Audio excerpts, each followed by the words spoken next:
Welcome back to the Bourbon and BS podcast, everyone. This is episode 179, part 2, Beyond the BS.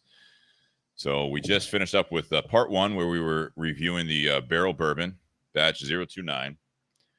And listen to part 1 of episode 179. Go back if you're on audio or if you're just tuning in now on the live feed. Check out the video also on Facebook, and it'll also be on YouTube. And please share, review, like it. And if you don't like it, that's fine too. Don't do any of that. You can review it. We want the feedback. If you're part of the Bourbon and BS community page, make sure you guys invite more people to that. We like having more of the community and how it grows. We love seeing that. Tonight, we're going to be talking about boundaries on part 2. So part 2 on the Bourbon and BS podcast, we've definitely separated a little bit more, even through the video.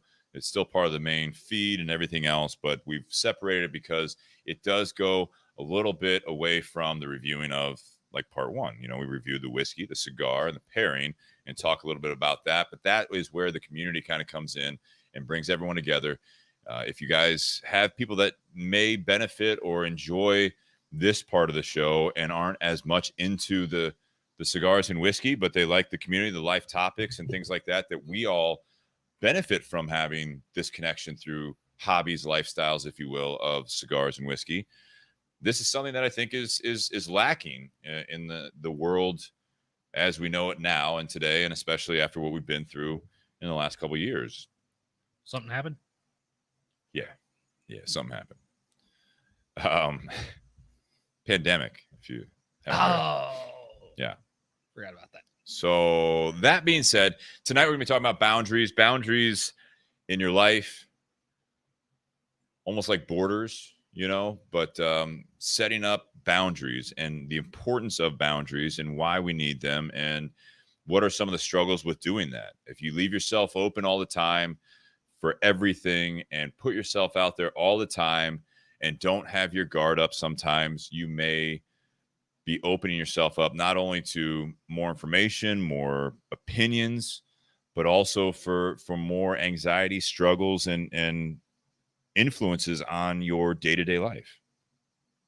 So Nate, when I say boundaries, I mean, I can read some of the comments that we've had, you know, about this, but what does that mean to you as far as boundaries in life, just in a nutshell? Don't go too far, but what do you think? I think it's setting up a limit of what you personally want to deal with or get involved with. Mm-hmm. How much involvement you want from other people on certain aspects of your life, mm-hmm. on a broad stroke. Okay. What's the importance of it? Well, so it kind of reminds me of the topic we did a while back, give and take. Yeah. Sometimes if you don't set up those boundaries, or say you have an open boundary, you know, some people might take advantage of that. And there are some people that are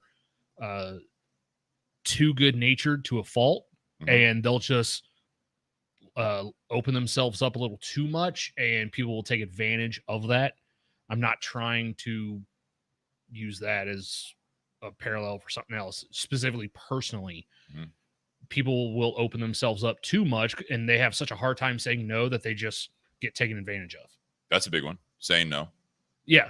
I was reading, or I was watching a clip of an interview of a celebrity, and they were talking about how they didn't want to be the stereotypical celebrity that is a kind of a dick to people when they're out in public, you know, doing their own life. You know, so when people come up and ask them for autographs and stuff or a picture, like, they have a really hard time saying no, and they just go along with it. And that person might insult them, and they'll still just go along with it. Like, someone's like, "Hey, can I take a picture?" Yeah, if you really want to. And the person goes, "Well, why would I ask to take a picture if I didn't want to?" And they're like, "Oh, okay, yeah, good point." And they just take a picture, and the person next to them was like, "You do realize that person just insulted you, right?" And they're like, "Oh shit, I didn't realize." They were just in the habit of trying to be a good-natured person that, you know, they let someone kind of take advantage of them, or took away time from their own life to accommodate or appease someone else. Okay. We already have some, Ray's out there already saying that boundaries, this should be fun. That is such an American thing. So I've already asked him to expand on that Asia has far fewer boundaries. And I said, explain. And he says, I need to explain. You guys are obsessed with boundaries. So I would love to hear that. Because physical boundaries, for example, I know like in some of the Asian countries, especially even before 2020, I mean, masks and space and everything else was not really American. Yeah. Right up on top of each other. I think it was the whole world. No, I'm just saying before that, it was like, like everyone's on top of each other here. Like standing in line, you're just more like, you're like kind of rude. You're not worried about like health or anything else. Like just back up off me in the line. You know what I mean? You don't need that. Physical boundaries. Why are you so close? So boundaries, I'll read. So one of the people that suggested this topic, kind of on par with what you said, but their thoughts were healthy boundaries are super important to establish. The people who respect them are worth keeping a relationship with, and those who don't can go fuck themselves. Also realizing that you deserve to have boundaries in your life. It's really easy to grow up and not feel worthy, is the word that they used, to say no and end up being a people pleaser. That can end up hurting you, and people will easily take advantage of you if you can't be willing to respect yourself enough to have boundaries. I think it's not just personal. I think that happens a lot of time in the workplace too. It does. I mean, yeah, absolutely. And I think that's universal right there, whether it be the work atmosphere, family, friends, what have you. Go ahead. When you brought the topic up, the first example I thought of in my mind, I think I can say this now because my mother's not watching. So when my sister and her husband first had kids, my mom was very excited to spend time with the grandkids. It was her first grandkids. And there would be times where my mom would call up my sister. Be like, hey, wanted to check, see if you guys were at home because I wanted to come by and, spend some time with the grandkids. My sister's like, yeah, we're at home. Cool. When are you going to be here? She's like, oh, I just turned into your development. Like she was already on her way there, not knowing if they were going to be there or not. Like if they weren't there, she was just going to turn around and go back home. Yeah. But she's literally like waiting outside in the driveway for the okay to actually come up to the door. And it's like, okay, come on. Like ask us first. Because what if we said no? Well, then you're going to sit there and say, well, I'm already here. And you're going to try and send us on a guilt trip for, not letting you come in and spend times. I make that joke. Sometimes I make the joke with my mother-in-law. My mother-in-law is a travel agent for guilt trips. But it's not just for her. There's a lot of people in general that are that way. Like if you don't allow them to do what they want to do, like they're going to guilt trip you into doing it, or they're going to make you feel bad for saying no. Why do you think that is? Well, they want their way. And who's it about? In their eyes, it's them. I think in their eyes, a lot of times it's not them, but essentially it is them. I think it's they're actually, they don't see the fault in that. You know what I mean? And to the point that's already been made, if you don't set your boundaries, if you don't make that known, you don't have that conversation, whether it might be awkward enough, especially if it's with family. And like, look, you're like, can't do that, but just give me, like, you might have to have a little tact, you know what I mean? Because you can do that. You don't have to just be like this. When you put up a boundary or a wall, it's not just doing that, putting up a wall. Sometimes it's something like, all right, so how can I tactfully say, I didn't appreciate that situation, and so going forward, hey, you just give me a little bit more of a heads up because I got things going on. I may not be feeling like having company over, but some people aren't like that because everyone thinks differently. Well, I had written down that I think the most important aspect to having and setting boundaries is clear communication. Like if you want to set up a boundary, you have to make that boundary known to the other party or parties. Like there has to be a clear communication and clear divide or set line there. Yeah. And not vague, because if there's any vagueness whatsoever, that person's going to push that boundary as much as they can. Yeah. They're going to see at what point you're going to just give in or break. Yeah, go ahead, Sean. Yeah, Yeah, you just reminded me of something when you talked about that, Nate. There's a comedian, his name's Sebastian Maniscalco, and he talks about back in the day when, 60s, 70s, people would drop in and it'd be you're having company, and he was talking about everyone would run to the door together and they'd answer the door and welcome them in, and they would talk, and he goes, "You do that now?" Everybody drops to the floor, and he does. I know exactly the comedian you're talking about. Yeah, it's hysterical skit, but it's true because back then people welcomed you. It didn't matter what time of day. Now it's changed so much. And I was going to ask you guys, what do you think that is now, where people have that, I guess, set up more clear boundaries to just drop-ins are like very rare for people to do. I mean, I live 500 yards from you, but I'd never stop at your house without at least checking with you first. But people used to do that all the time. Even when I was a kid, people would show up. There was that one podcast we canceled. You still showed up. But that's a scheduled. I know. Scheduled thing. I was busting his balls on that. Yeah.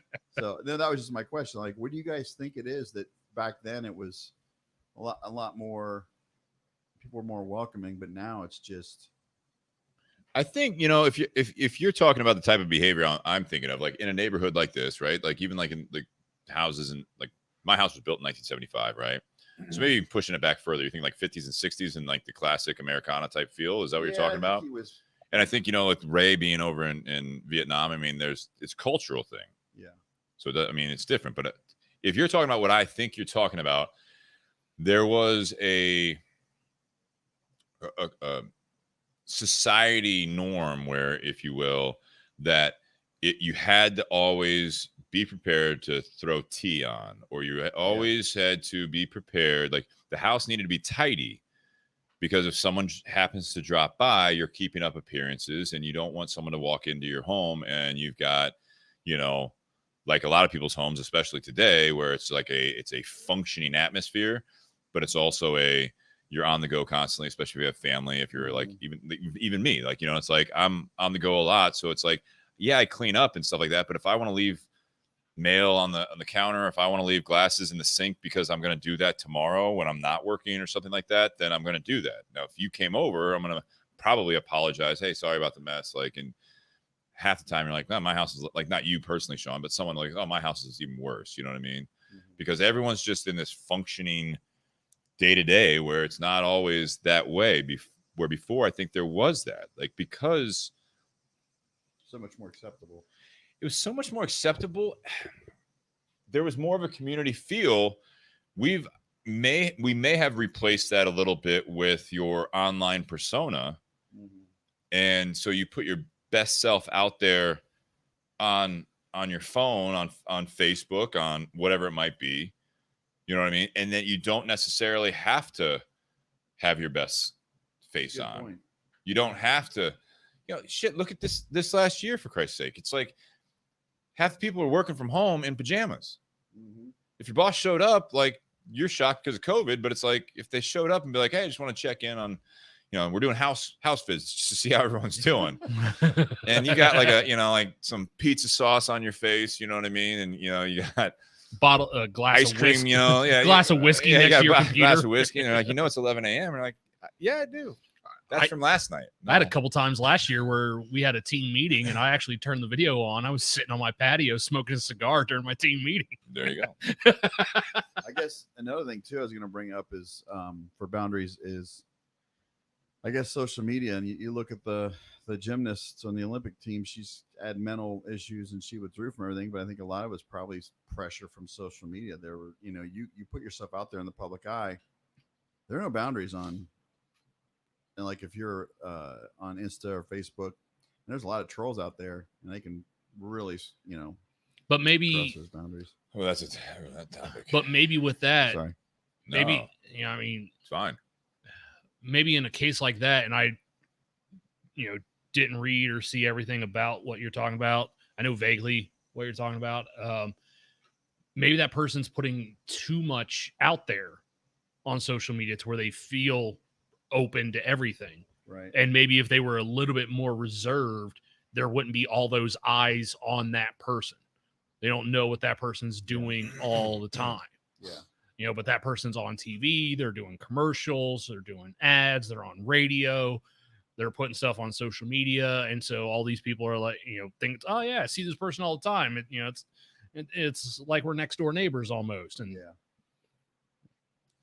Going back to your point on the, before we get down that other topic, and we've got some great conversation going on. We got Ray out there, Jody, Elena, and some others out there. We appreciate you guys. I'm going to get to some of these comments.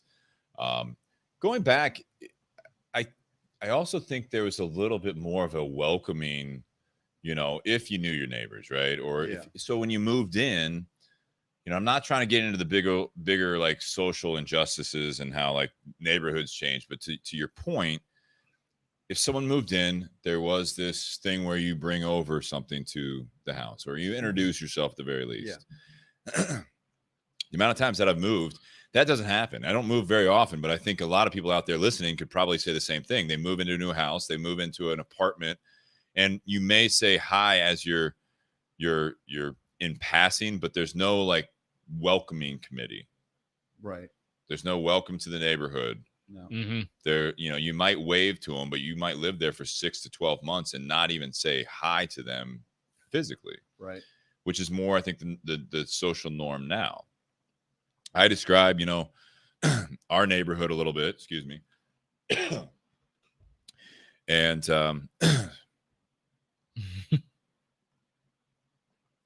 humid. It is. But, I've got neighbors that some of them I talk to and some of them I talk to more. But when I describe the fact that, you've got, when I got Tony, my dog, one of the deciding factors of that was that I have neighbors across the street, and you also, Sean, have looked after him one time because of my work schedule, live on my own. The fact that my neighbors just volunteer or help me out, and they also love dogs, that doesn't happen very often, I don't think, as much either. Yeah. Now, I've been here for a little over 2 years. Some of the neighbors have been here longer, some have been here less time, but we don't always like stop what we're doing and say hi and all that stuff. But at the same time, it's like, the other night I posted, there was a couple Fridays ago, I went to dinner. I came home and I posted a picture of me on the patio smoking a cigar. Well, Matt and Abby across the street, they saw that on social media, and they had just gotten back from being out, and they're like, they messaged me, "Hey, you're home right now? Is it cool if we stop over?" And I love that. Yeah. You know what I mean? Because I could have said no if I didn't want them over. I said, yeah, absolutely, come on over. And it was a fun night just hanging out, and we had a drink and a smoke together, and it was nice. They also have your number.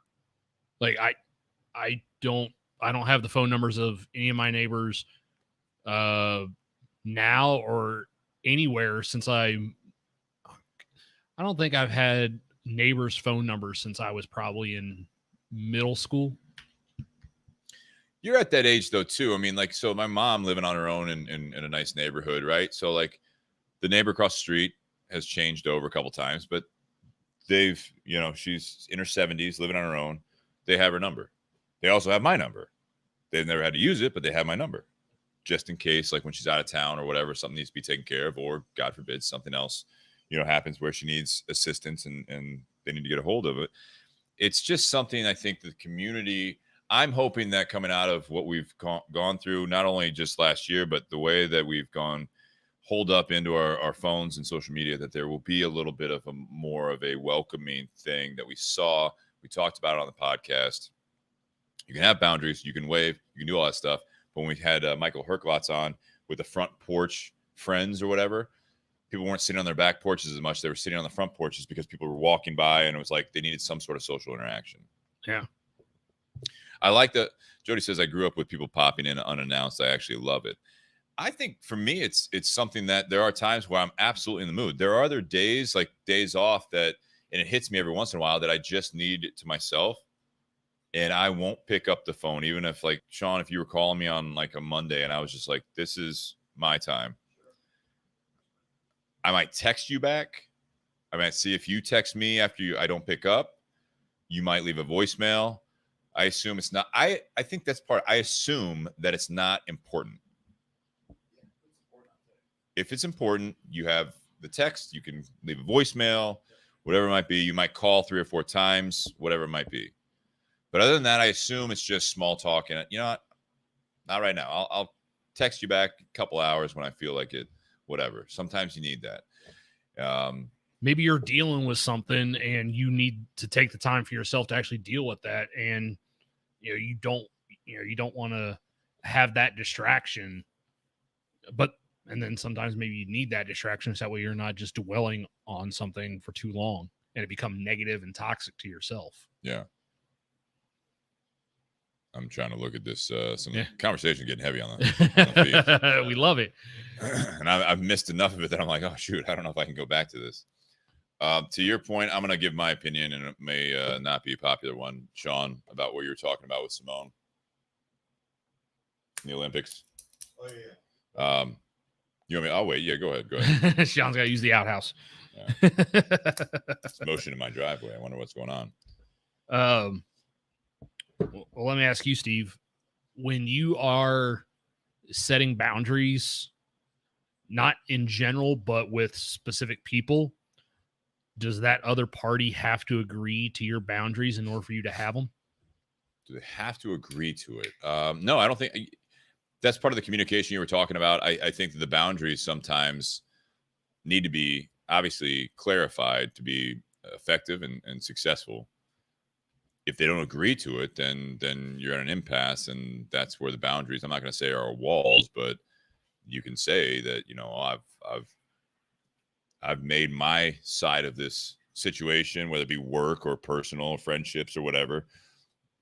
I've made it clear where I'm at right now, and I hope you can respect that boundary until I'm ready to readdress it or circle back or what have you. You know what I mean? Let me process. Saying that you need to process something is not always a bad thing. And I can tell you that when someone says that to you, it doesn't feel very good, because if you're a fixer, you know what I mean? You want to help someone and they say, oh, I need time to process. And it takes a lot sometimes to be like, okay, I respect that. And I hope that we can continue this conversation once you've processed it, whether or not I understand where you're coming from, but I'll do my best. So not real quick, but going back to the Olympics, and a lot of the press right now is about Simone that, basically has backed out because of mental health is where it came from. At first, it was kind of colluded with, or clouded with, an ankle or some sort of injury. My take on it not being, I haven't really spent a lot of my time doing it. I see a lot of the social media posts, and that, she's kind of a role model. She's a role model still for that type of thing. I am all for that, unless there's something absolutely pressing, even at your job, unless you are sick or whatever and you can't do it, or literally mentally you're not there. You hopefully can reschedule a meeting. You can reschedule an appointment. You can do all that stuff. If you're not feeling it and you just literally do not think that it's going to have a good outcome, there should be another option, hopefully, and that's your call.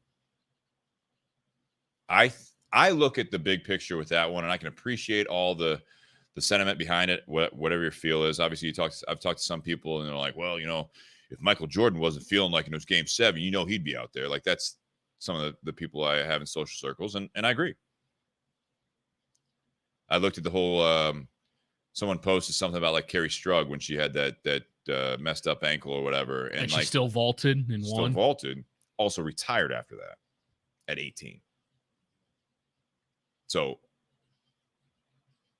it's kind of like, if that's the case, you just beat the shit out of it. That was the article I read about that thing, where it was like, what was the coach's name, and there was a Saturday Night Live skit and everything else, where it's like the coach went on to coach for many, many more years. That asshat that, is a fucking molester, he was still involved then and did it forever. Their careers went on, and this girl was a national phenomenon for, we can talk about it now, but most people that, were born after that don't know who Carrie Strug is until right now, maybe. But she retired and had to go do something else because she fucked up her ankle, and still did it, and that's great. But what's the we look at it as like, yeah, you get the job done. It's like, well, do you? I think Simone Biles, like, You guys can hate me if you want.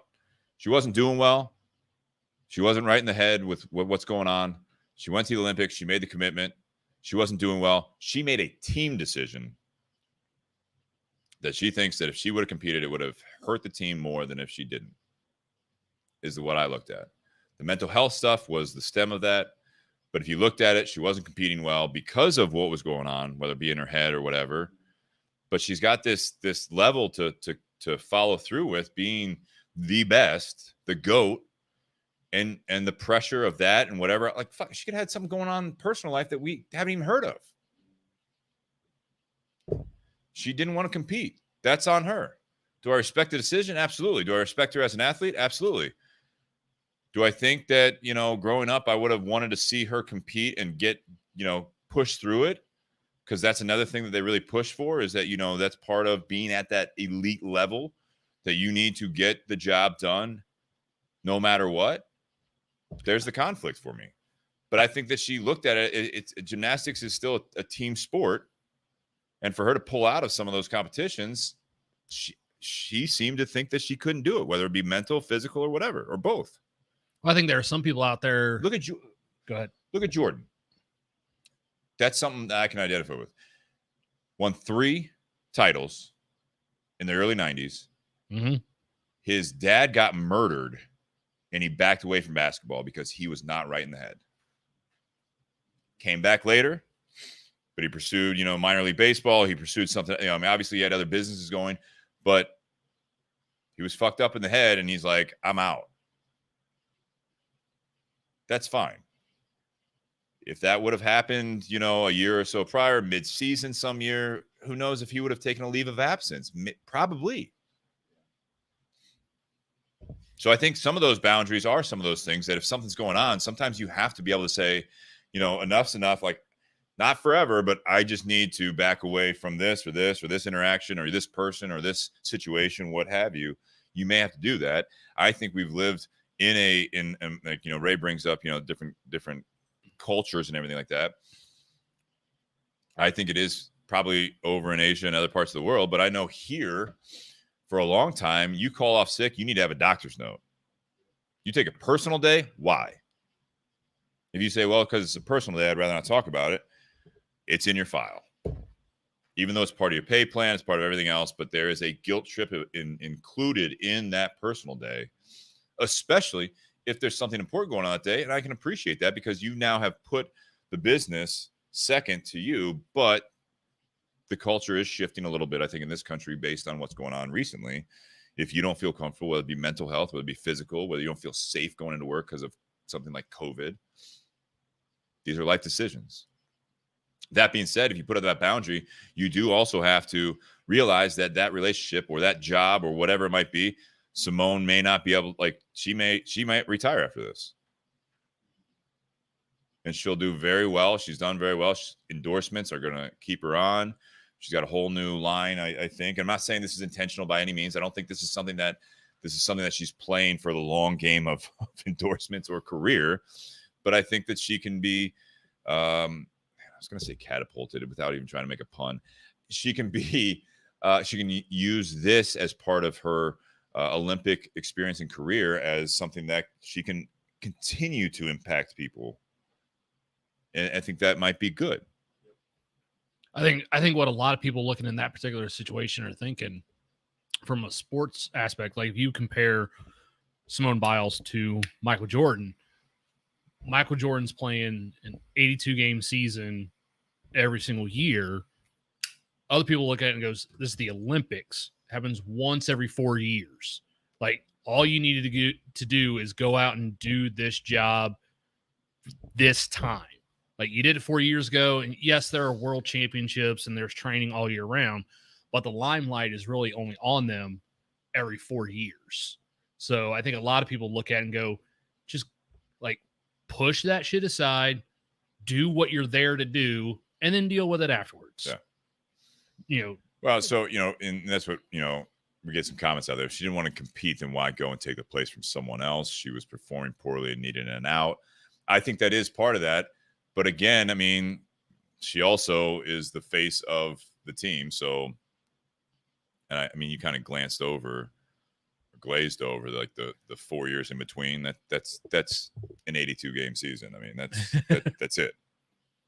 Yeah, there's still a lot of training, obviously, that goes into it throughout, those 4 years. Yeah.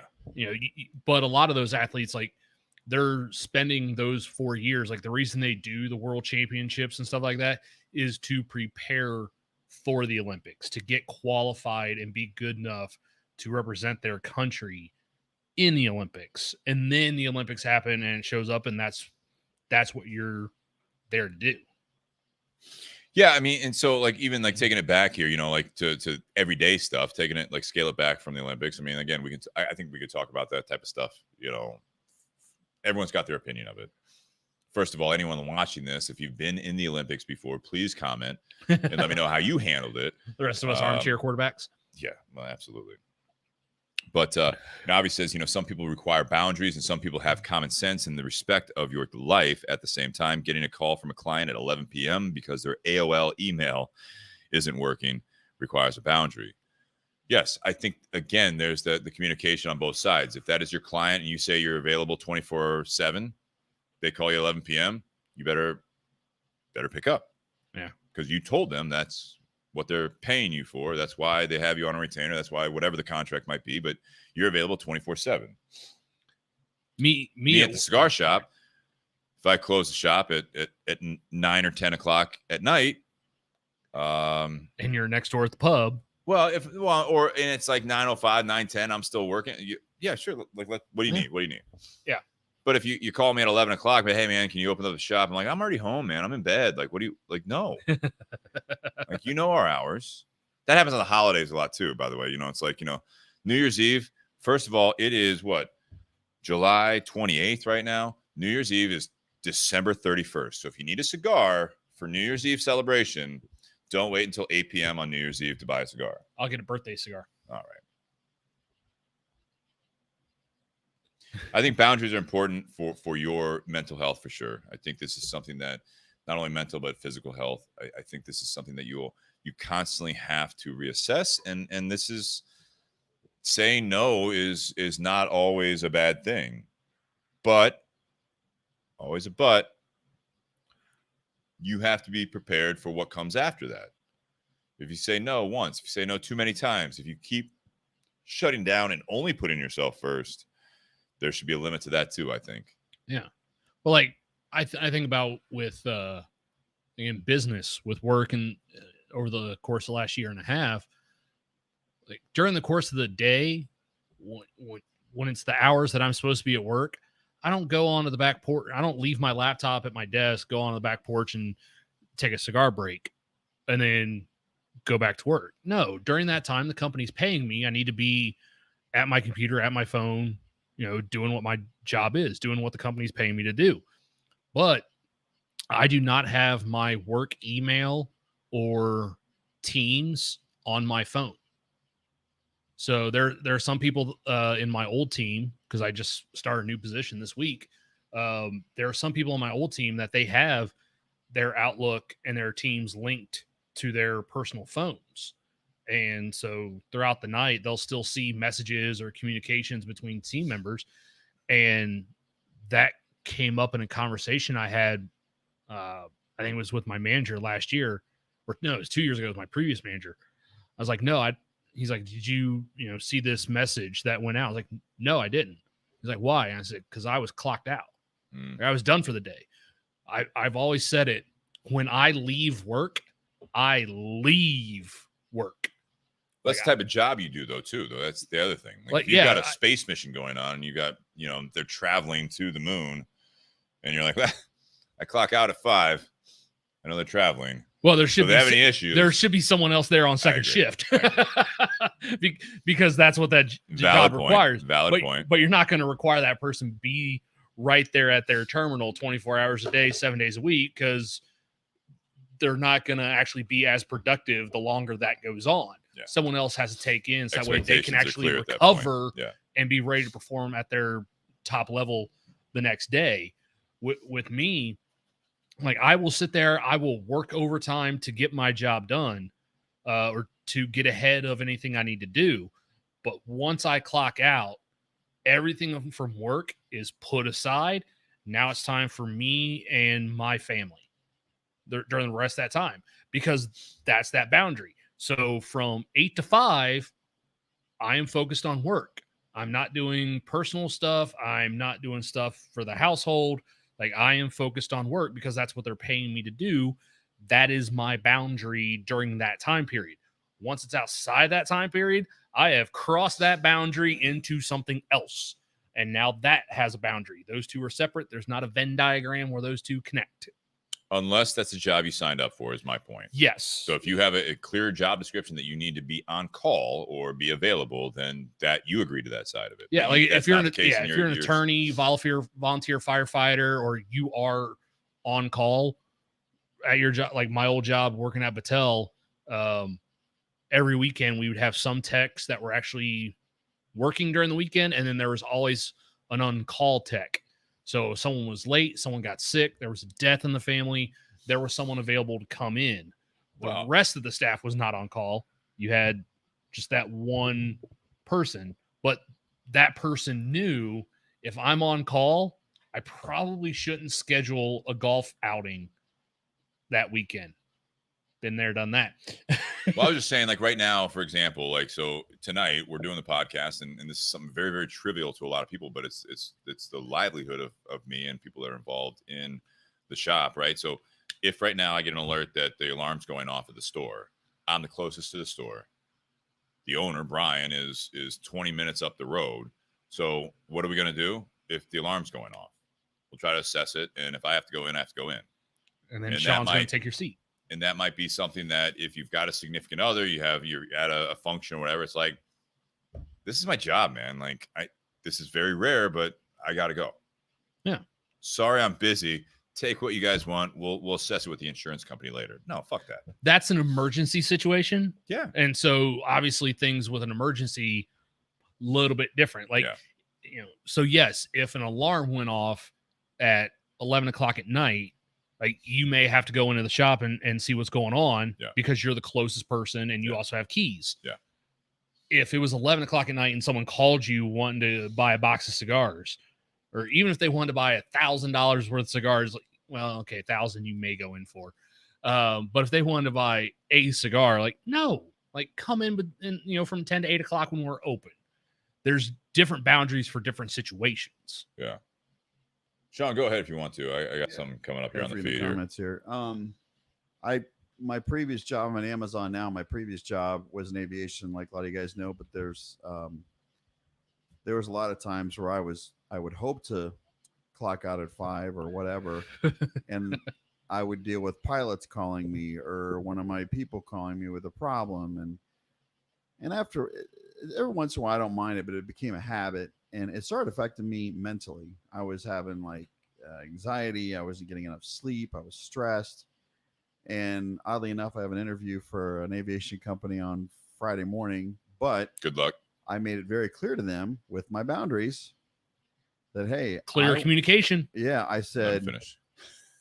I'm interested, but this is what I expect. I said, I don't mind having an occasional call. Like I'll work an 8 to 5 or whatever.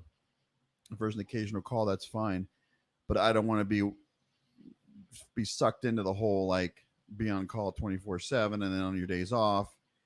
And so this is the second interview I'm going for Friday. So again, I'm going to reestablish those communications with them to say, I'm all in, but you can't put me through hell like I did with my previous company. Well, let me ask you this, since you brought that up, Sean.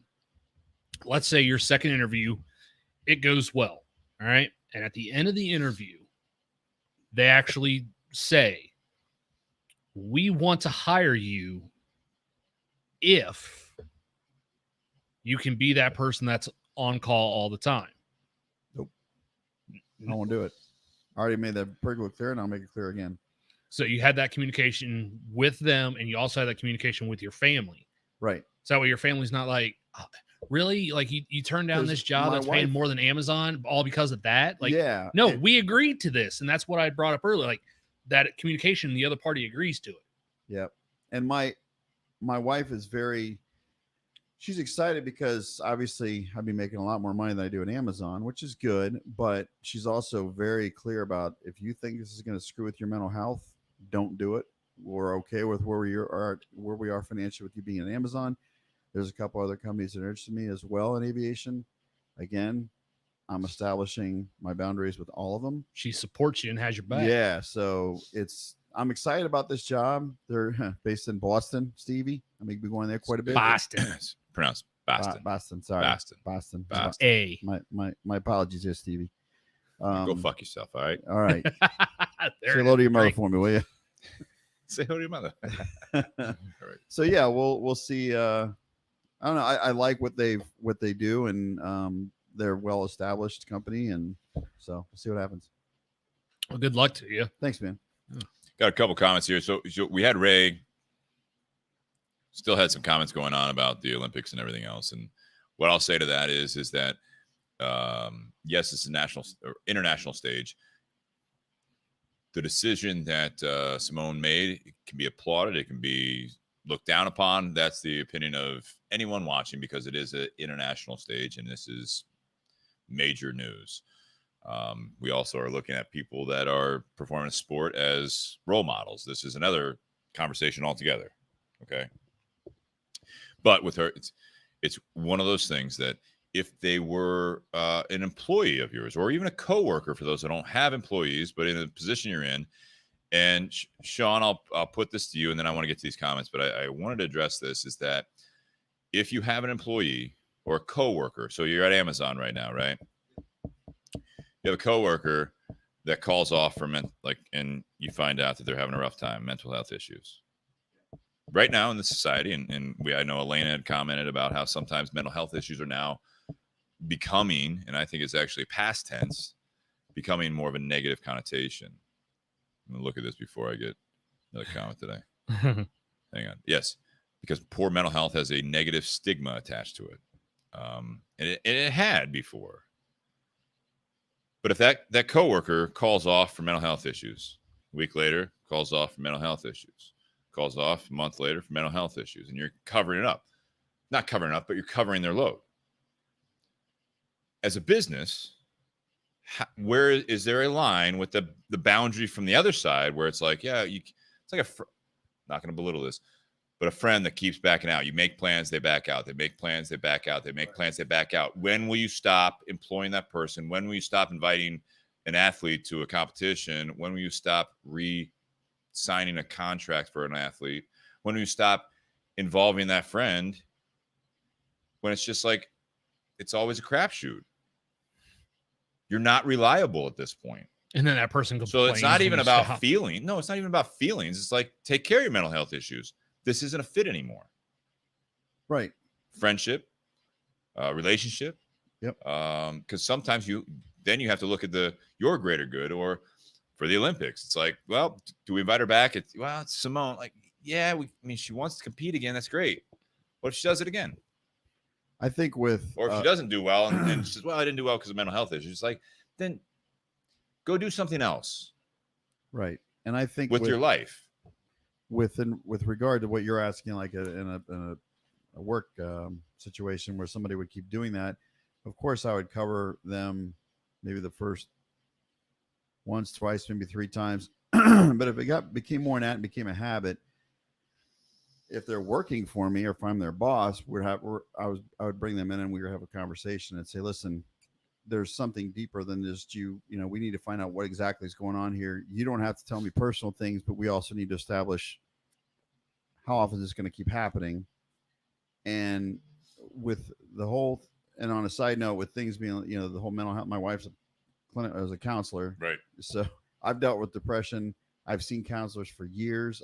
I'm on 2 different antidepressants. I've been there and done that. And counseling is a fucking godsend. And if people say it isn't, then they're not doing it right, because it's helped me a lot. And I respect people when they are having a bad time. But if it becomes, over and over and over, I think it's important that you have to sit down with that person and address, listen, I don't want to know your personal details, but I want to know, it's starting to affect our environment, our workload, or other people are covering for you. You got to, what is it? Are Are you seeing a counselor? Are you just sitting at home and staring at the wall? You know, if you're just staring at the wall, maybe you should go see somebody, you know. But I guess my point is that there is, again, a boundary where we're talking about this, is that whatever the relationship is, employer, employee, the Olympics, personal relationships, at a certain point, the hope is like in that conversation specifically, it's like you go through it. It's like, we're going to give you a leave of absence, you know, take care of yourself. But if there is a breaking point, again, for the greater good, if you're dealing with someone one-on-one and you're trying to help them out, you're trying to be there, you're trying to offer them all the advice and all that stuff, I am of the opinion that at a certain point, I want you to be healthy. Sure. But you can't work here anymore. Yeah. So there's got to be a point. I can't be in this relationship anymore because you aren't fulfilling your side of the agreement. It doesn't mean that I want you to spiral. It's simply the fact that it's like, you need to get help, but this isn't working for me, working for the company, working for the team, working for whatever it is. Like, I will try to get you help. I will be there. I'll support you. You can't work here anymore. Sure. But I think that's a negative these days. Well, on the other side of it, it's like, oh, you can't deal with mental health. No, want to get help. It doesn't mean that they need to work at Amazon. They don't need to work for this company. They don't need to be living in my house. They don't need to be a friend that I always talk to. They don't need to be on the golf team. They don't need to be on the Olympic. Like, we need to make sure they're healthy, but doing whatever this part of their life is not a priority at this point. Yeah. And that's not a negative. It's just the facts. You see in relationships too, like some people, you know, if people are dating and all of a sudden the person's struggling, sometimes that person, one of the persons will back away and say, I need to take care of myself before I can go forward with anything.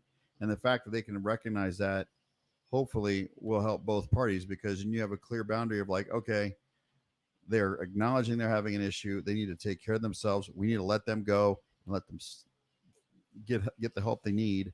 And then, you know, when things are getting better, let me know or check in with them from time to time. But I think it's important. You need to, if they're calling off all, you know, every other day or something, then yeah, you gotta let them go. I mean, it's not affecting, it's not helping us as a company, and it's not helping them because obviously they're not staying focused on their work. Well, I think work is easier to talk about than personal things and emotions, but right? So that's why I like using that example. But I mean, that is absolutely, you know, it equates directly to that. Yeah. I mean, it's.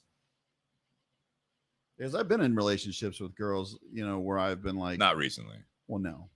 Yeah, I should say. Hi, Teresa. Way over 20 years ago. Sure. But girls would have that problem, and I would say, you know what, you need to let them go. You need to take care of yourself before you get in a relationship with anyone, not just me. So I think there's a lot of people that might hesitate in letting that person go and take care of themselves because they're more worried about losing that person than they are that person getting better. It's hard. I mean, I'm not going to say it's a walk in the park. I mean, it's like his first thing. I'm just like, what can we do together to help you? And then if it just gets to that point where like, all right, this person's miserable. It's not what it used to be. Sometimes you have to take a step back too and say, okay, if the relationship is starting to get worse, then it's not the right path to take. Yeah. You know, well, but it is hard. I get that. I have a friend that in their job, you know, they've taken, you know, during the course of last year, they've taken some time off either for vacation or personal time. I know they had a death in the family, so they took time off for that. And then there was something else recently that happened in their life, and it was something very tough for that person to deal with. And they wanted to take a few days for themselves to get themselves, you know, time to deal with it and get through it and be better to come back to work. But then the company was like, well, you've used all your vacation time. You've used all your personal days. You don't have any more of those that you can use. The only thing we have available that you can use is you have a month. So that person wanted like 3 days to be able to deal with what they were going through. And the company's like, the only option you have is basically a month, and I think and I think it's unpaid because, like I said, they don't have any vacation or anything like that. Yeah. So, hopefully at that point, situation you're talking about. I don't know if we know the whole situation. I'm just going off what they said. Agreed. If that is the case, hopefully after that person takes that month, they actually take advantage of that time, and then they go back into things focused and ready to do what they're supposed to do. You're absolutely right. Why does my name keep popping up? Because someone was Bobby Hirschman came on late, and he was asking who the voice of the microphone was in the background. Oh, I see. I'm trying to pull up something here because I think it's great conversation here. Hang on. And guys, anyone listening right now live, I mean, you guys are throwing out. I can't keep up. Sorry, we don't have a true producer. I can't keep up with all the comments. It's so good. It's very impactful conversation going on. I'm trying to find the ones when I glance down. It stands out to me. So I apologize if I'm not getting all you guys involved. I know that's not what it's all about. I try to involve everyone in this, but I'm trying to pick some of these things. Elena's out there. Let me blow this up so you can read this here. With a boundary comes a decision what you can and can't deal with. If the boundary is disrespected, then there can be a repercussion of pushing said boundary. And then you need to enforce the repercussion. If you let people to continue to disrespect you and your boundaries, they will continue to do so if you don't follow through with said precautions. She then, let's scroll down here. You get better help in the garage than me. Yeah, I'm sorry about that. No, I mean, I like that comment. I know while you're trying to find. Yeah, it was I'll just read it. Let's see the follow up here. A lot of times people let me take this off the screen. Again, we need better help than me on my eyes are getting old. A lot of times people set a boundary, but they don't say what will happen if a person disrespects a boundary. If there's not an action attached to what will happen, then someone may not understand the repercussion of pushed or disrespected boundary. To your point, Nate, that was the communication. You need to communicate that part out there. I think that there is a little bit of a hair trigger mentality, and I use that word because of, yes, there are things, and the word trigger, I feel like has now made it to the political and the polarized world that we're in right now. I think that you need to. It's almost satirical at this point. Well, you need to have your breaking points, and you need to sometimes, when you talk about boundaries, there are some non-negotiables in your life. That boundaries can form a non-negotiable. However, I also look at it as when you are dealing with people on an everyday basis, on a personal level, a romantic level, a business level, you have to have those set, and they need to be, in my opinion, justified not only on feeling and that, but because people can mess up. If they mess up in a way that are too far for you to be able to come back from, that's one thing. But also, if you go through life, and I'm not talking, so to talk about like the Olympics and stuff like that, that doctor that was sexually harassing and molesting and like that's a non-negotiable, right? Like that's wrong, right? Yeah. If someone offends you, that's not a non-negotiable. That should not be. Your walls are too high up. If you disagree with someone on a certain factor or a certain thing, have a conversation with them, circle back, learn from it. Don't just write them off. Because if you do that, you're going to continue to write people off and you will not learn. We've talked about it on the podcast before, is that your boundaries are now walls. They're borders, and you cannot cross that. And you know all that you need to know for the rest of your life at this point. And I'm not saying anything specifically towards Elena. I'm not saying specifically to anyone out there that may have some non-negotiables. I think there are some justified things. And again, anytime you have those non-negotiables, you will have to deal with the fact that you might not have certain people in your life and you may not learn from those people in your life. And the pros that come out of it are because that con is so high up on your level and your non-negotiable list that you can't allow that person in your life anymore. So I think the biggest thing on these boundaries and everything like that is that you have to be prepared as the repercussions, whatever side you're on that boundary. but the communication should be good. And if you go over that line or that boundary, then both sides need to be prepared to deal with the rest of their lives going forward. I want to bring up an example where I set a hard boundary and there were repercussions. And I want to see if you guys and people listening agree with my boundaries or my decision. So this is back when I was in high school. I was in a relationship and I was talking to my girlfriend over the phone, and there had been multiple conversations over the phone where I could hear her in the background yelling at her mother. All right. She was yelling at her mother for something, and I thought she was being very disrespectful to her mother while her and I are on the phone. And so at one point, I told her, I was like, look, if I hear you over the phone talk that way to your mother again, you and I are done.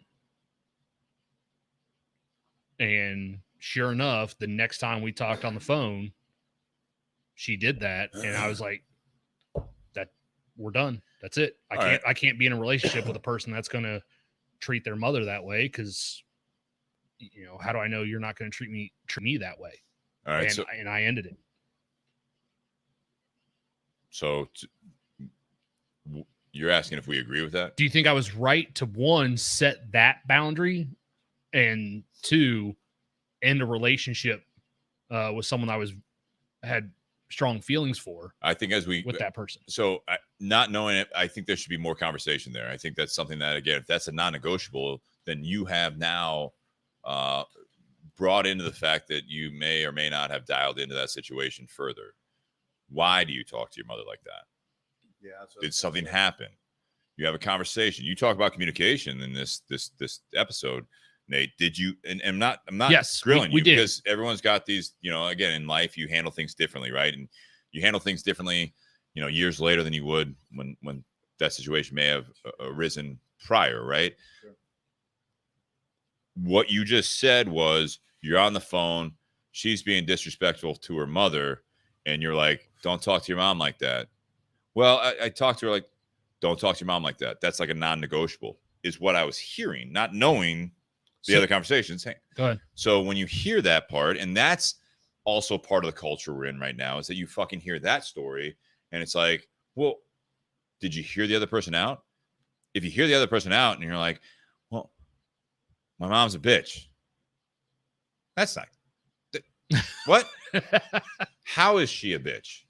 You know what I mean? Like, how, like, I'm just thinking of how this conversation might dial down into it. Yeah. And if she says, well, here's the situation, and you listen to it and you're like, there is a back and forth, and I'm just hypothetically, like, there's some sort of a bad situation that this is how it works. Yeah. Well, now I'm not that saying would be a different story. No, I'm not even saying that you justify it. Now you're looking at it like, I'm dating this girl, like, I see a future with her, like, she's got these issues with her mom. Will that translate with if we have kids? So now you make this decision, but it's not just this flat out, don't talk to your mom that way. If you do it again, I'm going to break it off. And then she does it again, not knowing why.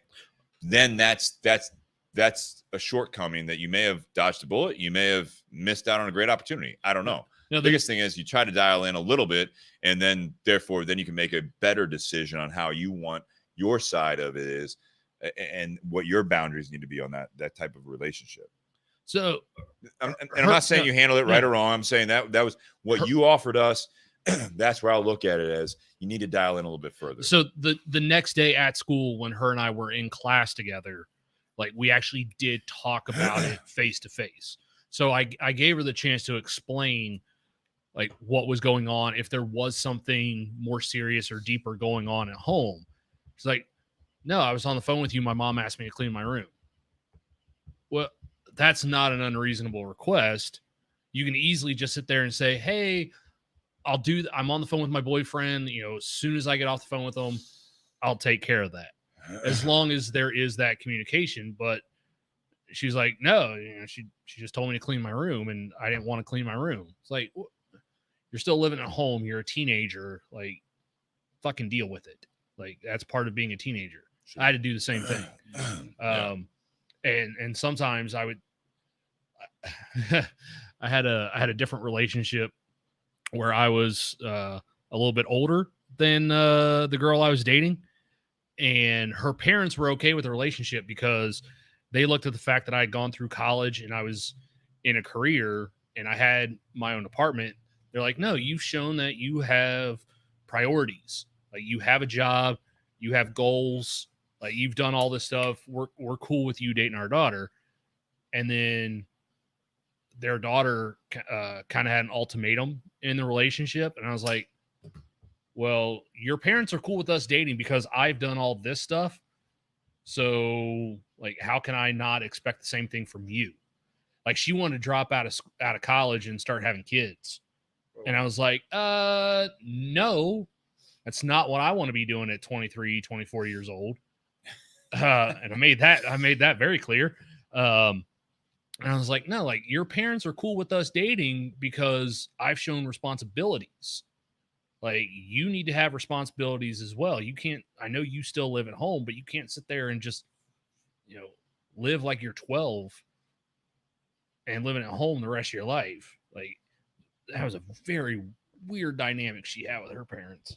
Ugh. Well, and so Sean, you want to say something here? No. Oh, just got it.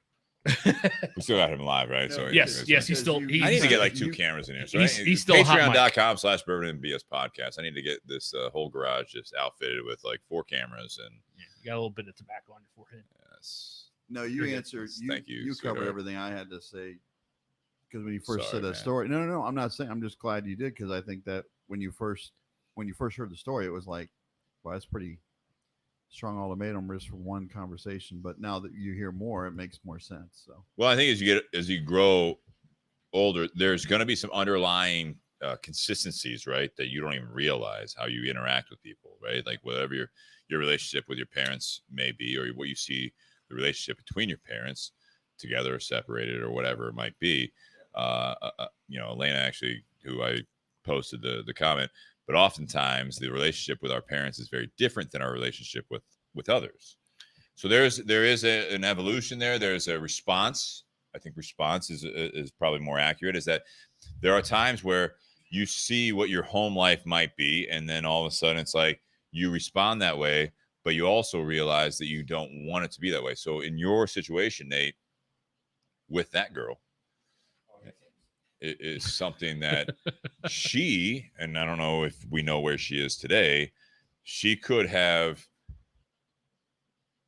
not wanted that type of relationship with her kids and her significant other and all that stuff. And then she might be just killing it right now and just,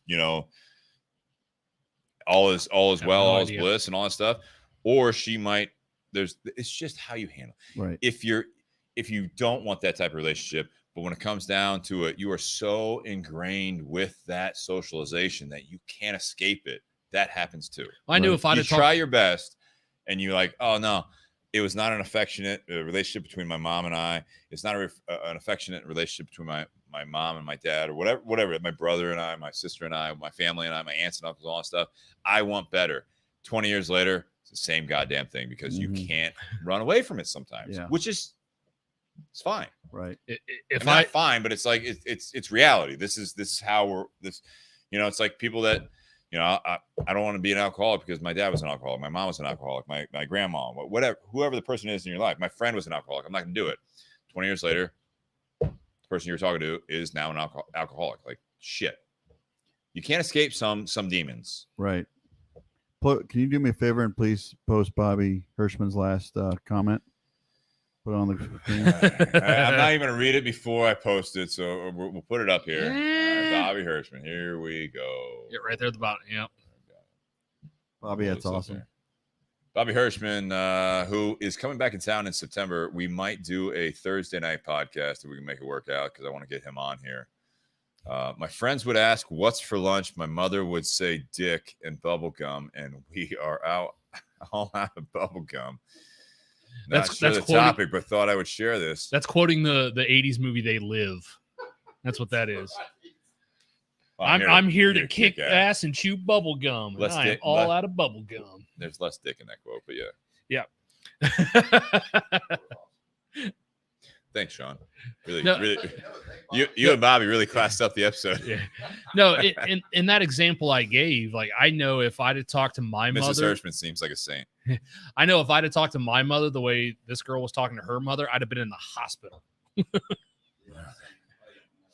I mean, so because of the upbringing I had certain expectations and certain criteria, and that's what I look for in a relationship as well. Because having that as something to have as a say, qualification, if you would say, in a relationship, that just puts us on equal ground. Like there's a foundation there. If you're getting in a relationship, like, it's important to have certain commonalities and certain factors that you agree on.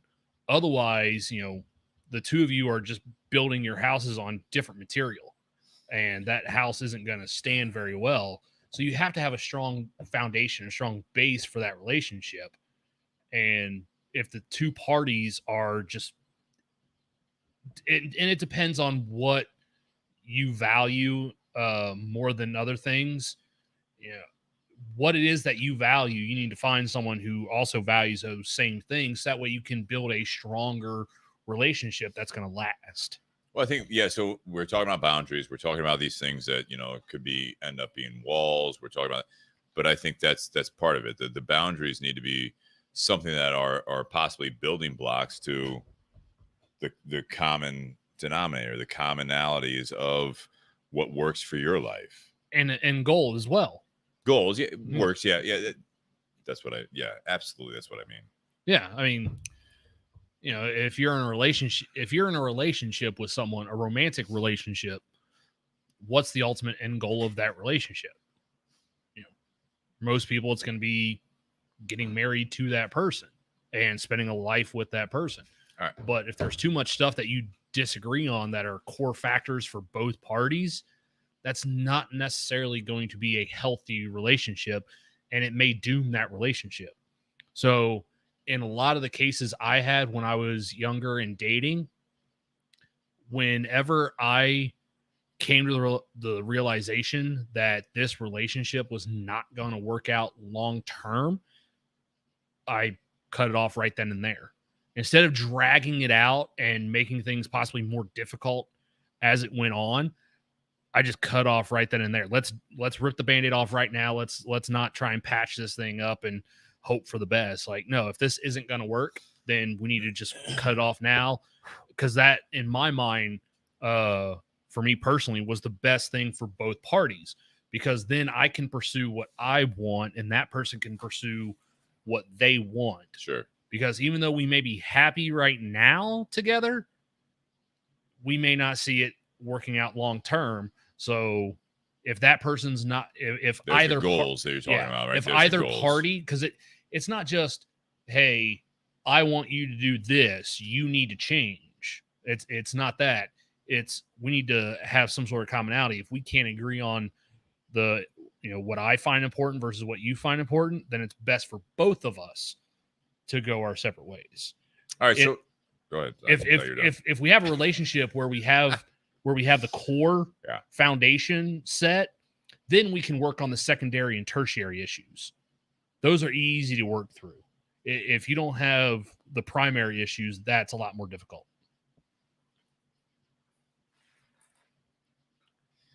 What does Sean say? Damn harsh, Nate. Not sure this is the same guy that would answer Anna question. Maybe he meant Elena's question. I don't know. Oh, maybe. Bobby Hirschman's just. I hope you're drinking some Crown tonight, there, Bobby. That's what we're going to feature if Bobby comes on the podcast. We've never done Crown Royal. All right, let me switch gears here. I think there's something else we can learn from each other here tonight. Hopefully, and we address this side of it. Is all right? So we've set up our own boundaries. We talked about that. We can talk about it for a long time, and I think it is important that you set up your own boundaries. I think that you should limit your non-negotiables until they become non-negotiables. I'm also of the opinion right now with the word trigger out there as pop culture. It's become pop culture. I'm not negating it. I think there's something very, very valuable in being triggered by certain events if it is something that truly does trigger you. it shouldn't be someone that offends you. You say something. You disagree politically. You disagree on the economics of your country or your state or your world, whatever it might be. These are not something that I think should be non-negotiables. These should be conversations. This is how we learn. Do not polarize it even further than where we're at right now. The world today, when something's going bad right now, if you're on a certain side in this country, if you're on a certain political side, which has now become beyond politics, it's become identity. Sean, let me really quickly bring in your example earlier, your question earlier about when someone comes over to your house. You know what you didn't do back then? What didn't you talk about if someone was in your house? Give me 3 things you don't talk about. Someone's in your house as a guest. Your hot mic. 3 things you don't talk about, like from back then, or just if you come in my house, 1958, what aren't we talking about right out of the gate? Or what is rude to talk about in someone else's house? I can think maybe of 2. politics. That's weird. Yeah, Is that different today? a little bit. Yeah. Yeah. What else? Politely, you don't talk about religion. I was even going to though say you already- religion. I was giving Politics Sean and a religion are chance. always a big thing, right? But Yeah. you're already like when you leave said person's house, you talk to your significant other about, I can't believe they voted for so and so. I can't believe that they believe this. They go to that church, And I'm talking about even like back in like the suburbs of America at that point. It's like you're Presbyterian versus Lutheran. Like, I mean, like that's just like I can't believe they go to the Baptist church. Like, oh my God, can you believe that? Yeah. So politics, religion, But face to face, you stifled it, better or worse. But that's why there was easier communication. right? Can you think of a third? It's Jody brought up a third. What was that? Sex. Religion, politics, and sex is what she said. yeah. I guess you back then you really wouldn't. Hugh Hefner had Playboy. We did not have Pornhub. Didn't know what shaved was back then. All right. It had a different connotation, but yeah, okay. Elena said finances would be another one. Finance would be another one. Yeah. It's a good Keeping one. up with the Joneses was very detrimental, but also just absolutely acceptable. It still is, but you don't talk about it. Yeah. Then at that The point, car in your driveway meant a lot back then. Yeah. Usually I would say what they would talk about is like the weather. It's a big one. How the family been?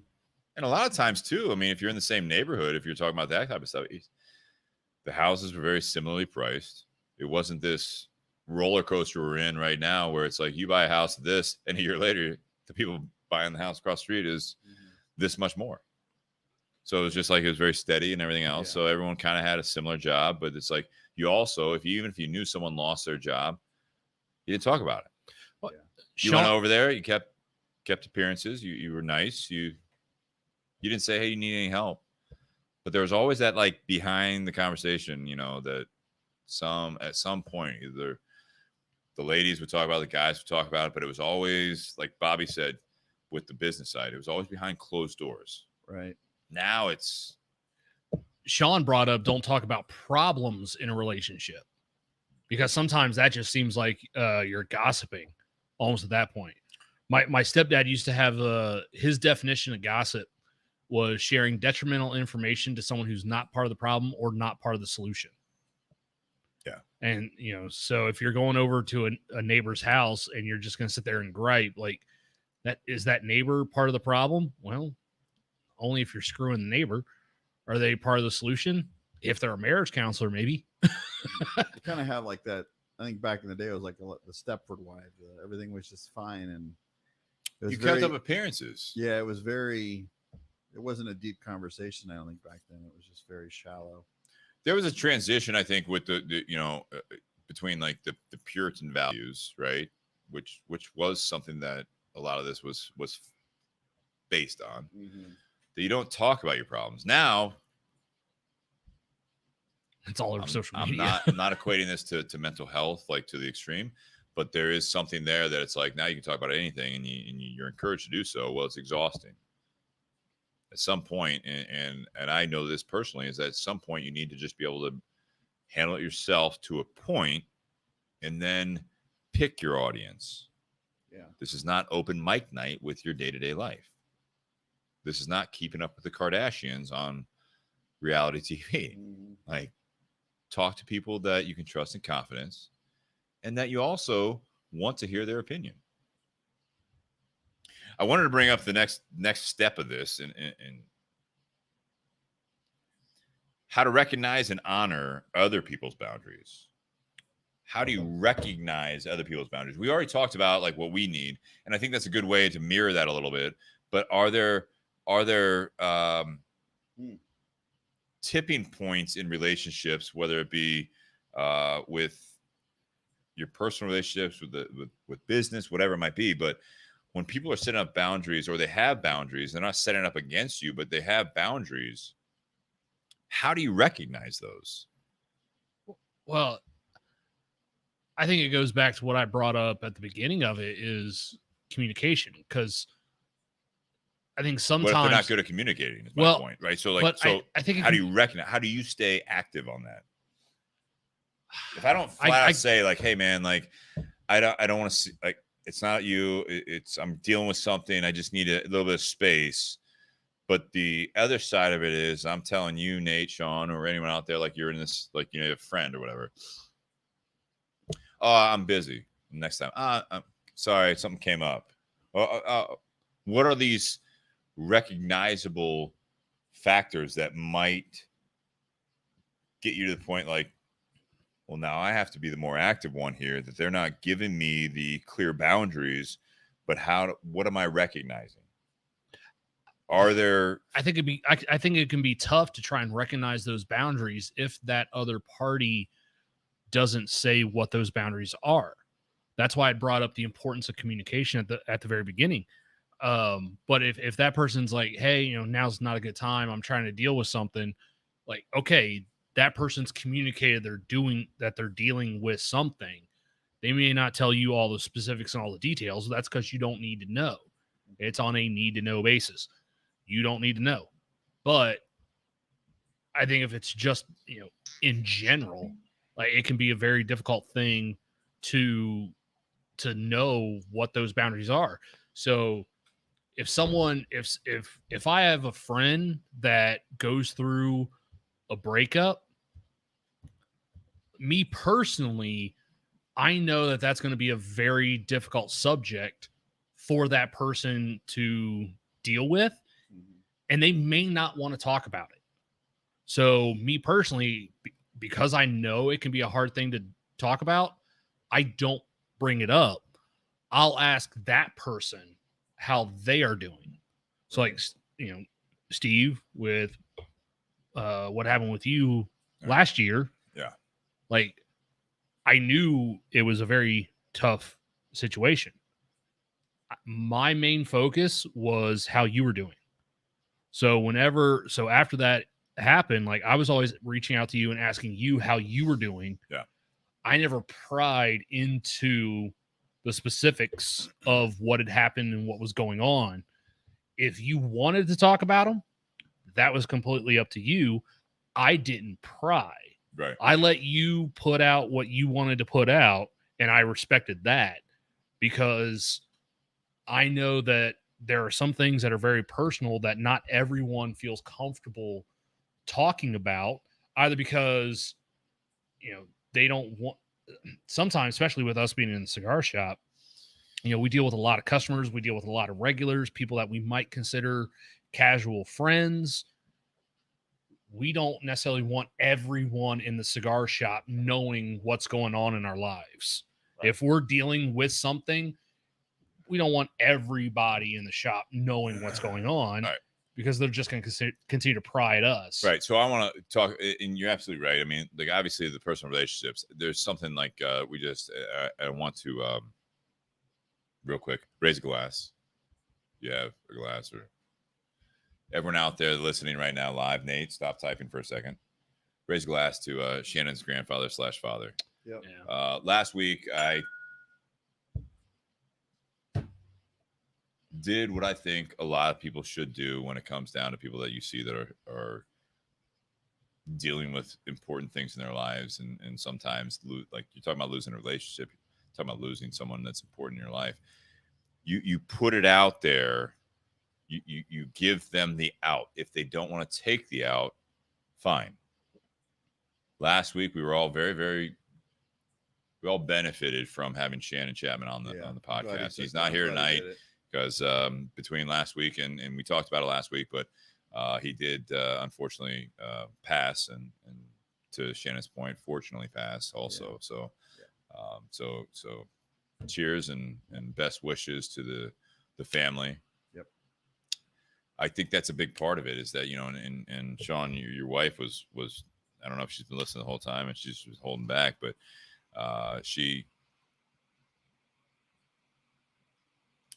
Sean says Ray's wanted Dusty Hill as well. The ZZ Top. ZZ Top. Yeah. We talked about that before the podcast. Yeah, we were off the air. Absolutely. Cheers. But Teresa, for starters, reading body language and asking questions with curiosity and not taking it personally. That last part's big.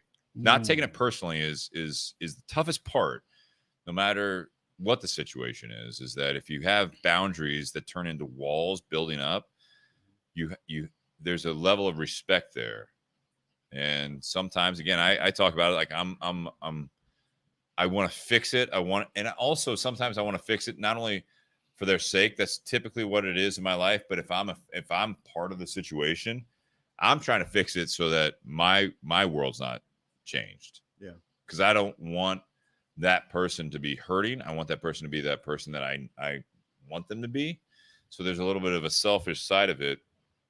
But when I was looking up some information on this stuff, it's funny. I literally just scrolled to this, and when she said something about that, about the body language, it's like possible hints. I'm looking this, like I pulled this up. Avoiding eye contact, turning away or sideways, backing up, limited conversation response. That's a big one, especially in texting, right? Yeah. How you doing? Fine. How was yesterday? It's okay. It's like having a kid, you know what I mean? How was your day? Yeah, teenager. There you go, Sean. Excessive nodding or huhing, voice suddenly becomes higher pitched. That's always a give and take right there, right? So that's always a telltale sign also sometimes. Fine. Why'd you just go high voice on me? Which happens. And you say that. It happens. But Teresa and I, we've been married for a long time. Both sides have done that. It's one of the other or pissed at each other or just pissed in general. It gets quiet, and when we were first dating, she was really good at. She's listening, so I'm not saying anything behind her back. But it would be a lot of, "What's going on? Nothing. Everything okay? Yeah." And sometimes it would take 2 days for her to finally open up and say, "Okay, this is why I've been this way." And now you've known her long enough, you're just like, all right, I gotta wait 2 days for this. Yeah, but now it's a little bit more. Now it's a little bit now it's usually, and I get that way too. If I get pissed, and a lot of times just find the right words to say. If somebody's like that, it's just sometimes maybe they're so pissed at that point. She says, "Be careful, bro." Thanks, babe. But sometimes it's letting them find the right word to say. If a person's emotionally like pissed off at that person, let them calm down, then let them talk. One nice thing you can say, and this is a advice that I've experienced, is it's a step beyond the okay, nothing, everything's fine. Is I want to talk to you. Give me a second. I need a little bit of time. I need to process. Yeah. Because when you say that, in that situation, and I'll use you specifically because you're talking about you and your wife, and I'm not a counselor by any means, but one thing that I know is that I still would struggle with it if someone says that to me, especially a significant other, that they say, "I want to talk to you about it, but I need to process it." If I'm a third party, I handle that so much better. If it's something that I did, and you say you need to process it, I am freaking the fuck you're out. facing it. Oh yeah. Oh yeah. We've had that conversation. That is the truth, and that is all right. I'm an adult. All right, you're right. You need a day, you need a 2 day. I don't know what I need. I'm freaking even further out now, but okay. But you're probably still the kind of person that after a couple days, you're going to reach out to that person. Yeah, and what I've tried to work at, and I appreciate other people trying to work through, is that you can touch base. Yeah. You bring it back to business. And if maybe very trivial to you out there, but there's a period in my career that I was a claims manager for a moving company. We damaged grandma's heirloom. I'm trying to get it fixed. You're not happy I'm getting it fixed. You're not happy it got damaged. You're not happy about the situation, just like personal relationship. Mm-hmm. Shit got damaged. I don't have an answer for you. But I'm still going to touch base. And I'm going to tell you, when you ask, hey, any news? No, but I will follow up with you tomorrow. Yeah. I think that, and I'm not great at it, but I think there are certain things that you can bring from the business world into personal life and say, I'll touch base with you tomorrow. And maybe, I know it's emotional when it's happening, but I need some time to process, but I will touch base with you when I'm ready. And I've done this too, where I say, everything fine now, and you obviously something's wrong. Say, well, I'll tell you what, obviously something's bothering you. When you're ready to talk, I'm ready to listen. Yeah. And leave it at that, and then drop it and go on my merry way. You gotta be prepared to drop it, because a week could go by. If a week goes by, like, oh, shit's bad if it's a week. You know what I'm saying, though? It's like, that's where I think that the open lines of communication is like, hey, still processing. Yeah. If you're on that side of it, if you're not on that side of it, if you're on the other side of it, you're like, hey, I'm not trying to bug you. I just want to let you know, like, I would like to at least touch base about where you're at right now. Yeah, that's good. Even if you're still upset. Is that a fair thing to ask? Do you think? Fair, yes. Will it come across the way you want it to? Maybe not. So Teresa had a good point. You don't want to push, but go ahead. Teresa had a good point. She goes, it definitely depends on your level of security in the relationship. So like I said, when we were first dating, it took her a little bit longer because we were new to dating. Yeah. Now we've been in it long enough, doesn't usually last that long. And usually, it's going to come out eventually, and it's not to worry as much. Yeah. I love the fact here. I mean, God damn it. There's a ton of comments tonight. What's that? There's a ton of comments tonight. It's awesome. I know. I can't. And Facebook. Go ahead, Nate. I'm trying to bring this back up. I lost it. The thing that drives me nuts, and I still deal with this, and Jess knows this, so I'll still say it. What drives me nuts personally, like if I did something wrong, and I think this touches on what Mackenzie brought up. Like that's what I was trying to bring up. If I did something wrong, like tell me now, so that way I know about it. The reason I want to know about it is that way I can actually recognize what I did wrong and take steps to correct that or make sure I don't do it again. It's not always that easy, though. What drives me nuts, though, is if I do something wrong and my wife is mad about it, she won't tell me, and I'll go on as not even realizing I did something wrong, but eventually, like, I'll see it in her body language, I'll see it in her facial expressions, and I may make the mistake of asking, what's wrong? I know not to do that. Nothing. I know the answer to that question. But no, nothing's wrong. The reason it drives me nuts is she may sit there and whatever I did that I don't even know I did something wrong, she will stew on it and it will drive her mad for a month. Wow. And then she'll bring it up. And I'm like, and you're well past it. I'm past it. Like, I forgot that even happened. Like, I have to sit there and go, wait, what are you talking about? Yep. Like, wait, when did I say that? Like, wait, This is like, this is I what don't even, like. I don't Hang on. remember. No, listen, this is what I like. Mackenzie, who Sean was Yeah. on the podcast now. Oh, I tell him, I call him out on the spot and be like, "Why are you being an ass?" That was that same example I brought up about the light bulb being out in the closet that you never use, right? I mean, I brought that up months and months ago, where it's like one of those things where it's like the person, like, oh, man, light bulb's out. Yeah. Well, Yeah. either you can fix it or you can stew about it. But the one thing is, you assume the other person knows about it, and then it's like to your point, it's the same thing. It's like this is literally a physical thing. It's not even like you upset someone. It's like you assume that I used that closet, and the light bulb is not working right. And it might be the light bulb, might be something else, electrical, whatever. But a month goes by, and if I were to walk into that closet and be like, "Hey, did you know the light bulb's not working in here?" And it's like fucking World War III right there.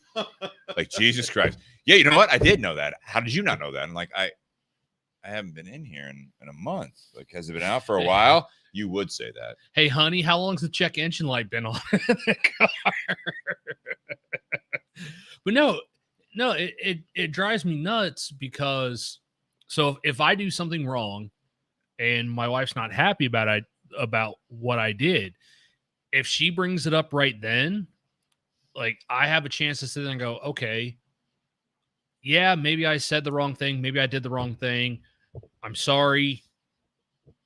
Let's work on that together. Sorry I did that. I didn't realize it. I didn't realize you felt that way. I didn't realize you took it that way. I didn't realize it was offensive to you or it upset you. My bad. Like, let's deal with that. And then we'll move on with our lives. She doesn't tell me. I've already moved on. She's still dwelling on that for a while. I'm just living like nothing happened because I don't know that anything did happen, but it's driving her nuts. And that's not good for her because now she's stewing and she's mad about it. And then she can get mad because I don't know what's wrong. I'm like, well, if you don't tell me what's wrong, how am I supposed to know? Bring that back to boundaries.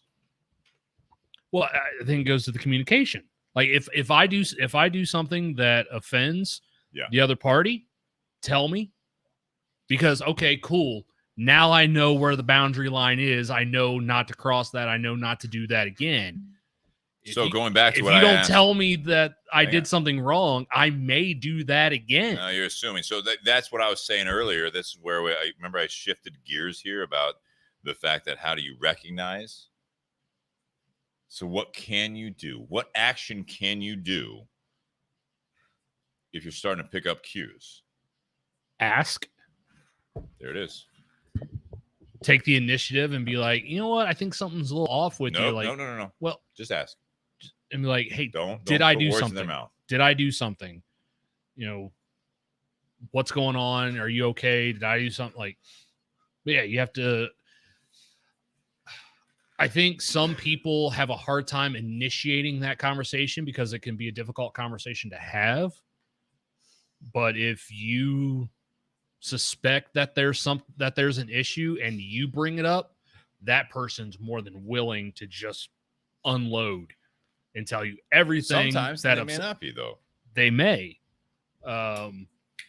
Teresa says, by the way, boundaries are important, but also our expectations. If we're talking about relationships, I don't know if you're talking about just romantic ones or personal, Teresa, but I still, and I think this is unpopular opinion, but if you take the emotion out of it and you go back to the business side of it, I know people, this is not it's not oversimplifying it, but it's like, if you go into a job, like there are people that are relationshiply challenged, if that's a word, and also emotionally challenged. But when they get into the business world, they are kicking ass. I'm not saying take emotion out of it, but you can take some of the characteristics from that. Like what you said, Sean, about the job you have an interview for. You made your expectations clear. You know your deal breakers. You know your non-negotiables. You know what your boundaries are. If you could go into a personal relationship with that, maybe a little more flexibility because there is emotion involved. You know what I mean? You're not necessarily physically attracted to the HR person. You know what I mean? Like, you're like, you're paying me if I get this job, right? Like, but there's a level of transparency that can be a parallel to your everyday life with personal relationships, friendships, and otherwise, that you can get to that point where you know yourself well enough that this is what you need. These are your boundaries. These are your non-negotiables.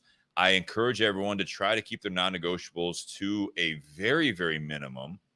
And if you have a non-negotiable, it is based on either experience or it's justified in your mind to a point that it should be a non-negotiable, not just because you're unhappy about it. If that's fair. I think it should also be clearly established ahead of time. Clearly established, but because otherwise you're going to set yourself up for failure. Like, and you lose because you didn't set your expectations clear. You didn't do your non-negotiables. You didn't do your boundaries. You didn't do all that stuff. You don't get. I'm not saying first date. I'm not saying like your first interview. I'm not saying you meet a. Hey, you know what? We're both playing basketball at the park. This guy seems cool. Look, bro. This is where I draw the line. This is what works for me. You gonna grab a drink, but don't do that shit.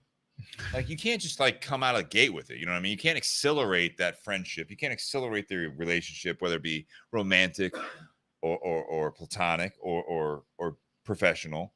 You still need it to evolve to a point, but you still need to be able to communicate it when the time's right. Can you punish and don't fault someone for not knowing what your boundaries are, or your non-negotiables are, or what you are looking for? Well, can you punish a child for not taking out the trash if they didn't know they were supposed to take the trash out? Like, no, that's not fair, because that person didn't know they were supposed to do something or not supposed to do something. Like, you can't, if you have a boundary, but you don't tell the other party and that other party crosses that boundary, I think you have to let that person know, hey, this is what the boundary is. Like, this is what you did. I didn't tell you that this is something that is personal to me and I take offense to. So I'm going to let that one slide. But going forward, I want to let you know, like, this is an issue. And then you can sit there and go, cool. Now I know it's an issue. I know not to do that again or say that again or whatever the case may be. Yeah. But if that offending party doesn't know what that boundary is, like, how can you honestly hold them to that standard if they didn't know what that was? Right. Excuse me. So, Teresa, what do you think emotions do in a situation or a relationship that causes such a problem? Because often emotions arise when there are already issues that aren't being addressed in the current relationship, or that one or the other partner brought to the table. My point was on that one was it is easier for some people to look at decisions in their own life. Whatever led up to it, they can look at business because there's less emotion involved. It's finances. And then nowadays, there's probably a lot of emotion there. My point is that when it's fact of the matter, there's a lot of legitimacy to that, to the point that you can take that. And when you involve emotion, you can hopefully take if you're emotionally driven, sometimes that may cloud your judgment or your reactions to certain situations. That was my point, is that if you take emotion out of it, this is what you would do. You add emotion to it, and the care for that other person or the disdain for that other person, sometimes you can remove yourself from that situation as if you're asking advice from someone else that is not emotionally driven in that scenario. And therefore you may have, I'm not saying the right answer or the wrong answer, but you might have a different perspective that is less emotionally driven to that point. And therefore your boundaries and whatever it might be might not necessarily be questioned, but what is the validity of the importance of that boundary if that were to happen in someone from the third party when you're not emotionally involved? That was my only point there. I'm not saying it's there's a trigger. I'm not saying that there is something that it's a problem there. I'm saying that sometimes when you are talking to a therapist, they're not emotionally involved. Why do you go there? Because they're not emotionally involved. They are listening to what you're saying, and hopefully they listen to what emotions are involved there too as well. And therefore they can take all factors and all angles, and they may be able to recenter you to a point where it's like, this may be why you're feeling the way you're feeling, and that's not what it's about. That's the way I look at it. Nate's texting. I am addressing comments in the live feed. Thank you. You're welcome. All right, where are we at here? Hour and 40 on part 2. Let's do closing remarks. Sean, you want to get in on this? Your mic's still hot.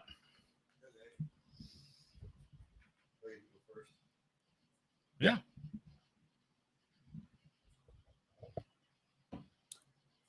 Boundaries. I honestly, I learned a lot just from the comments and what you guys that we just discussed tonight, and whether it's personal or business or whatever.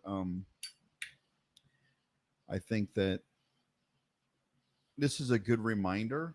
A lot of times where you kind of get stuck in your day-to-day life, you don't even realize there's the boundaries there, or the communication that you talked about. Like, I can look at this and go forward and know that, you know, anytime Teresa and I have an argument, to be more communicative with her, because I get emotional. We've been together for a long time, so emotions can get the best of us in any situation, and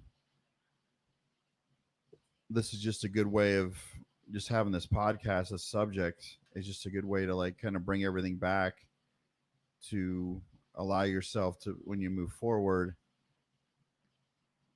that things can be avoided. Bad things can be avoided if you establish those boundaries a little more. And I think that if trying to think here, I know that's it. I mean, I just think that it's good that excuse me, at least for myself personally, with Teresa and I, there's a lot of times where, especially what you said, Steve, when you said, like, when you're pissed and you're with your significant other, and a lot of times I still sometimes play that. I'm what's wrong? Nothing. I'm fine. I need to process something right now. I always fall back to I'm fine, nothing, and I won't say anything to anybody, and then I regress, and then I go disassociate myself with my family, or go lock myself in a room and watch Netflix or whatever. I need to be more vocal, and more communicative, and I think that established better boundaries. But that's kind of what I have. Does that make sense? Yeah. Okay. I was hoping that was all right. So, Nate, closing remarks. Well, talking about boundaries, I go back to what I first brought up. I think a key point in establishing boundaries is clear communication. You can't be vague about it, because if there's any vagueness whatsoever, then that person's going to push that boundary. So you need to make known what those boundaries are, because if the boundaries are set in stone, then there can be accountability if that person crosses that line. Because it's hard to hold someone accountable for something they didn't know was wrong to do. Like, I brought that up when Ian was talking about the kid, taking out the trash. Like, does the kid know he's supposed to take out the trash? Like, if it's been known, then cool. That kid's supposed to know that, and there's a repercussion for that person crossing that boundary. But you have to make the other party known, and different people handle it different ways. I know there was a comedian that kind of joked about it. Like if he had a friend that was going through a divorce, and he told his wife, he's like, "Hey, did you know so and so's getting divorced?" And his wife wanted to know all these details. Like, did he cheat on her? Did she cheat on him? And he's like, I don't know. I didn't ask. And she's like, well, why didn't you ask? He's like, because he didn't need any help. Like he didn't ask a question. He didn't ask, hey, what do you think about me getting a divorce? Then I would have been like, hey, you're going to be single again. You need to do some more sit-ups. He just said, I'm getting a divorce, which means I got this under control. Need no further input on your part. So when it comes to respecting other people's boundaries, like you need to know or get a feel for how much input that other person wants from you. So when you're setting your boundaries, clear communication, what is the boundary? When it comes to other people and what their boundaries are, play a little more cautious, I would say. I brought up talking with Steve. Like I talked to Steve, like, how are you doing? Because I legitimately care about how you are doing. If you sit there and say, you know what, I'm doing all right, then I'm going to let it go. You tell me things are going all right, I'm going to take your word for it, and I'm not going to push the subject. I'm not going to pry. I'm not going to make you talk about something that you don't want to tell me.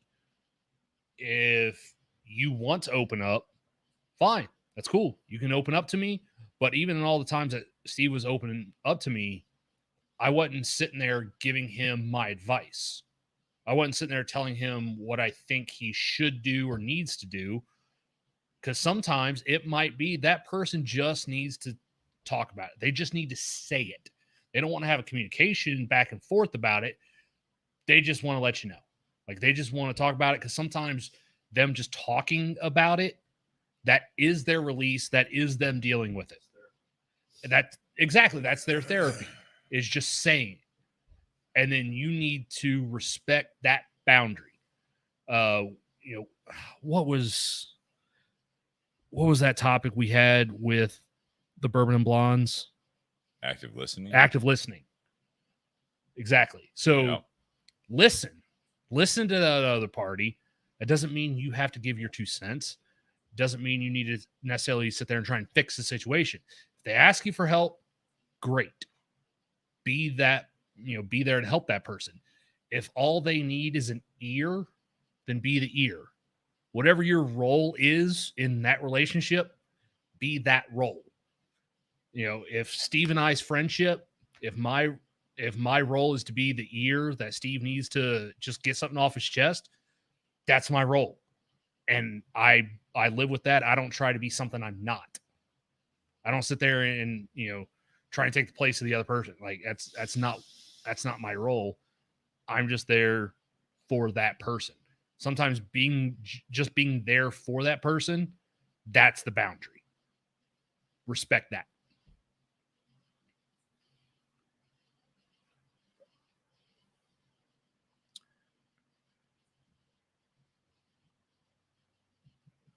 Boundaries for me, there's 2 sides of it.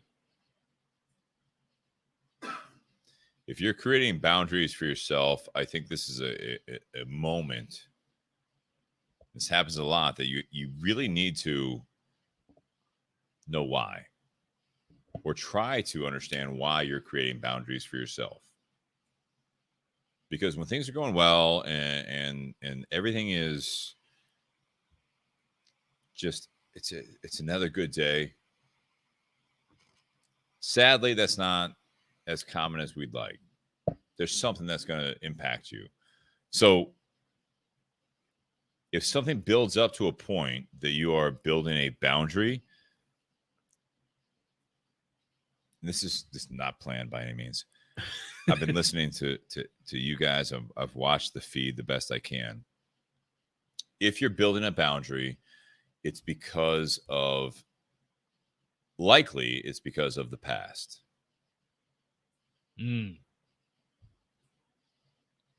Something happened many times, something built up, something, you have calluses in your life that have built up to a point that you now need to. I brought up earlier that, you know, it's building walls. It's boundaries, right? You know, it's something happened. I look at that. I think of borders on a map, right? So like there is an agreed upon thing. Normally it's through strife and everything else that there is a boundary. When we look at the globe, when we look at the map and everything else, it's like there's literally a line that's just drawn on what's already there that we have all agreed upon, whether we like it or not. It's agreed upon. Whoever is more powerful has agreed upon the fact that if you're on this side of the line, you're part of this. If you're on this side of the line, you're part of this. Boundaries are based off of that, and it's always based on history in your life. So that's where I brought up the topic of non-negotiables. Justify that to yourself, but not out of spite or hatred or anything else, if possible. I look at it as that if you have a boundary that you're building up and you have to make sure that you can say no to someone, why are you saying no to that person? What is the disconnect right now? If you have a job that you're building up a boundary that you like, this isn't working out anymore, why? What is the why? We talk about the why a lot on this podcast, where it's like, why are you doing what you're doing to succeed and all of that stuff? Find your why.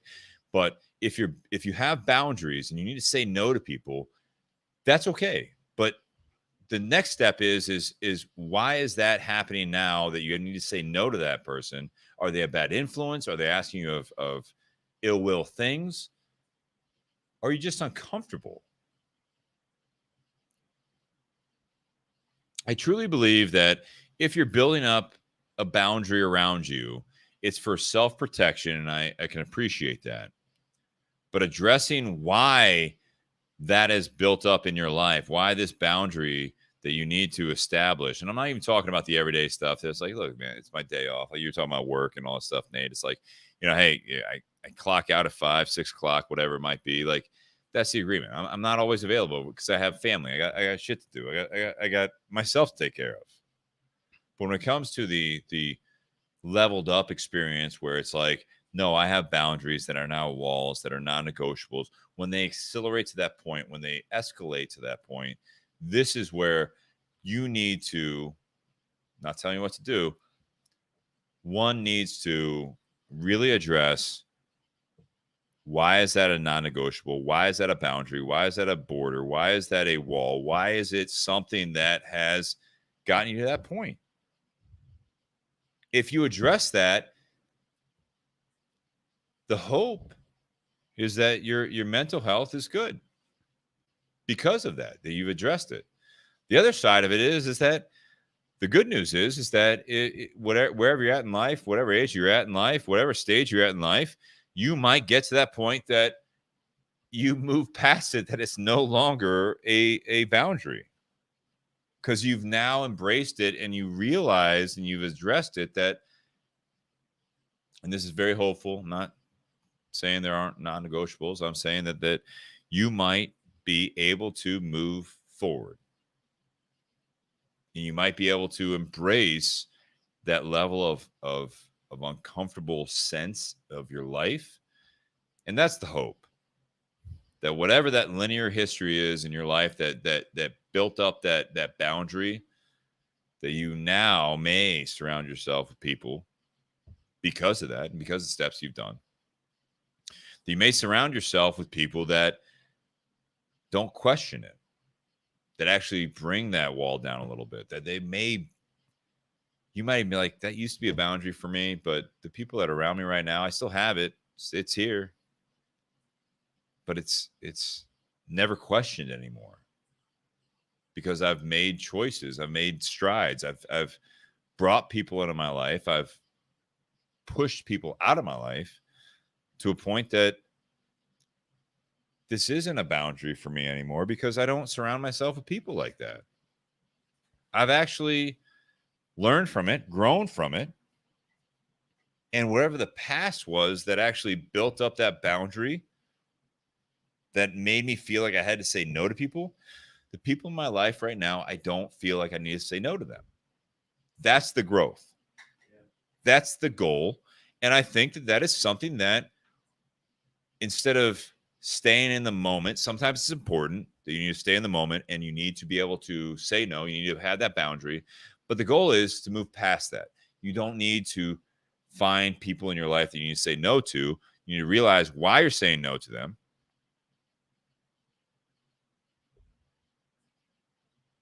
And then you need to find people that you don't need to say no to.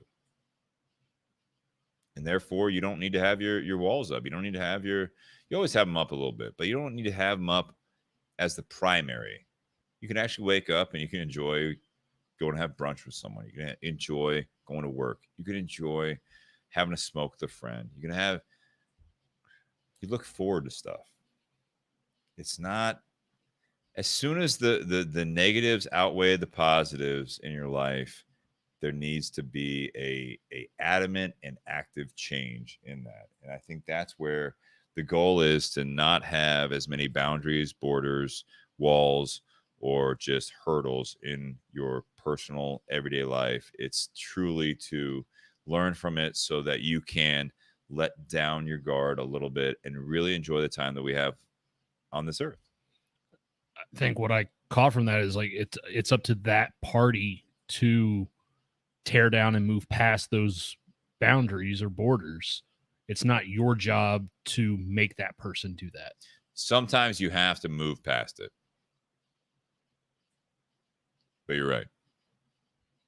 Guys, I really enjoyed this conversation. I love everyone that's involved in the Facebook Live and the YouTube Live, and I appreciate it. I hope you guys learned from this, from each other. I love this conversation. Part 2 of Beyond the BS is always fun. This is something that we really try to involve you guys with. I hope you guys continue to share it. And I thank you guys for being a part of this. And to everyone in the garage and everyone out there in the Bourbon BS community, cheers. Happy Whiskey Wednesday. I hope you guys enjoy your week. And we will see you next week with, is next week Melanie? Yeah, next week we're going to have Melanie and Anthony Cantamello. Absolutely. Looking forward to having a remote guest, and we'll talk cigars, whiskey, and life as always. So, guys, cheers.